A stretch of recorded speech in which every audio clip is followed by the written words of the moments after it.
నమస్తే అండి. బయటైతే వర్షం పడుతుంది. వర్షంలో చలిగా ఉంటది కాబట్టి వేడివేడిగా తినాలి అని అనిపించిద్ది కాబట్టి నేనైతే పకోడీ వేశాను. నేను ఎలా వేశానో మీకు చూపించాలి అనుకోని ఈ వీడియో అయితే తీసాను. మీకు చూపించాలి అని అనుకుంటున్నానండి. చూశారు కదా!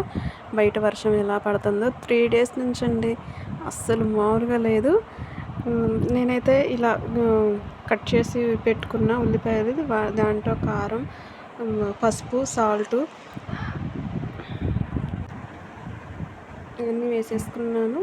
పచ్చిమిర్చి, కొత్తిమీర, పుదీనా, అవి కొంచెం సోడా ఉప్పు, ఇది కరివేపాకు చాలా టేస్టీగా ఉంటుందండి. కొంచెం అల్లం చిన్నుల్లిపాయ పేస్టు, తర్వాత కలుపుకొని ఉంచుకున్న తర్వాత కొంచెం శనగపిండి మనకి తగ్గ వరకు వేసేసుకొని కలుపుకొని పక్కన పెట్టేసుకొని, చూసారు కదా! ఆయిల్ అయితే పోస్తున్నానండి.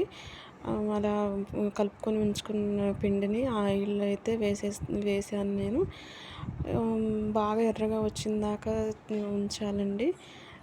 అలా ఎర్రగా వచ్చిన తర్వాత తీసుకొని పక్కన పెట్టేసుకొని, నేనైతే వీటిలలో నంచుకోవడానికి కొంచెం కారంగా ఉంటుందని చెప్పి పచ్చిమిర్చి అయితే వేపానండి. మీరు కూడా ట్రై చేయండి, చాలా టేస్టీగా ఉంటుంది.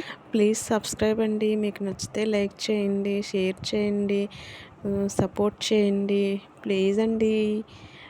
థ్యాంక్స్ ఫర్ వాచింగ్ అండి.